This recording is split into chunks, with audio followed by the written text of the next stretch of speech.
अपना जीवन समर्पित करने वाले, आजीवन संघर्ष करने वाले, फांसी के तख्त पर चढ़कर के भारत मां की जय के नारे लगाने वाले अनगिनत आजादी के दीवानों को नमन करने का ये पर्व है। उनका पुण्य स्मरण करने का पर्व है। आजादी के दीवानों ने आज हमें आजादी के इस पर्व में स्वतंत्रता की सांस लेने के लिए सौभाग्य दिया है। यह देश उनका ऋणी है। ऐसे हर महापुरुष के प्रति हम अपना श्रद्धा भाव व्यक्त करते हैं। मेरे प्यारे देशवासियों, आज जो महानुभाव राष्ट्र रक्षा के लिए और राष्ट्र निर्माण के लिए पूरी लगन से, पूरी प्रतिबद्धता के साथ देश की रक्षा भी कर रहे हैं, देश को नई ऊंचाई पर ले जाने का प्रयास भी कर रहे हैं। चाहे वो हमारा किसान हो, हमारा जवान हो, हमारे नौजवानों का हौसला हो, हमारी माताओं बहनों का योगदान हो,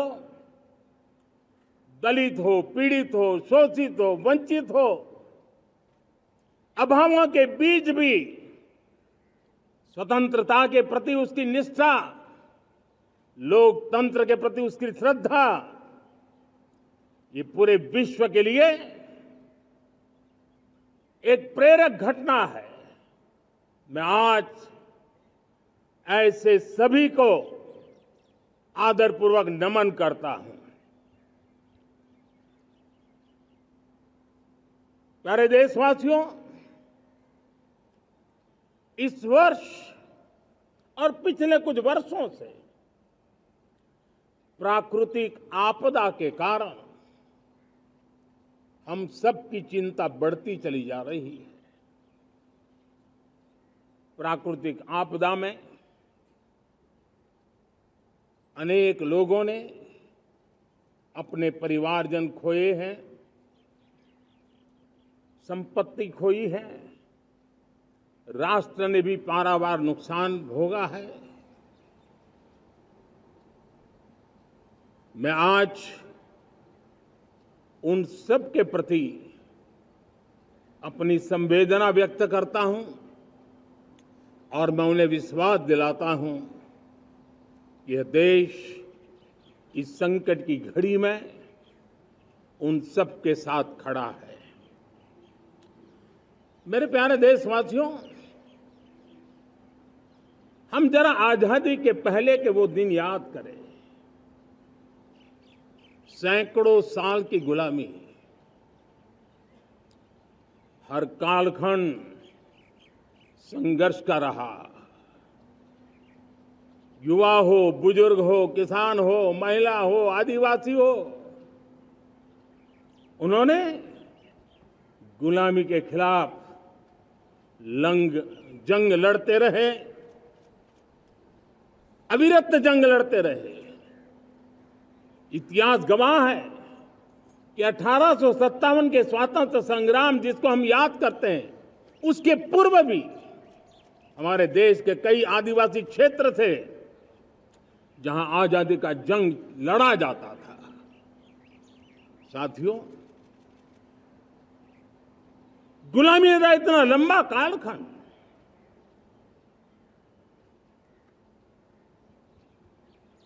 जुल्मी शासक, अपरंपार यातनाएं, सामान्य से सामान्य मानवीयों का विश्वास तोड़ने की हर तरकीब है। उसके बावजूद भी उस समय की जनसंख्या के हिसाब से करीब 40 करोड़ देशवासी आजादी के पूर्व 40 करोड़ देशवासियों ने वो जज्बा दिखाया, वो सामर्थ्य दिखाया, वो एक सपना लेकर के चले, एक संकल्प लेकर के चलते रहे, जूझते रहे। एक ही स्वर था, वंदे मातरम। एक ही सपना था, भारत की आजादी का।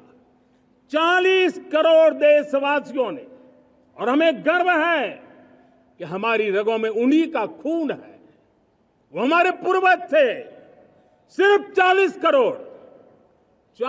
करोड़ लोगों ने दुनिया की महासत्ता को उखाड़ करके फेंक दिया था, गुलामी की जंजीरों को तोड़ दिया था। अगर हमारे पूर्वज, जिनका खून हमारी रगों में है, आज हम तो 140 करोड़ है। अगर 40 करोड़ गुलामी की बेड़ियों को तोड़ सकते हैं, अगर 40 करोड़ आजादी के सपने को पूर्ण कर सकते हैं, आजादी लेकर के रह सकते हैं, तो 140 करोड़ देश के मेरे नागरिक, 140 करोड़ मेरे परिवारजन अगर संकल्प लेकर के चल पड़ते हैं, एक दिशा निर्धारित करके चल पड़ते हैं, कदम से कदम मिलाकर, कंधे से कंधा मिलाकर अगर चल पड़ते हैं, तो चुनौतियां कितनी भी क्यों ना हो, अभाव की मात्रा कितनी ही तीव्र क्यों ना हो, संसाधनों के लिए जूझने की नौबत हो तो भी हर चुनौती को पार करते हुए हम समृद्ध भारत बना सकते हैं। हम 2047 विकसित भारत का लक्ष्य प्राप्त कर सकते हैं।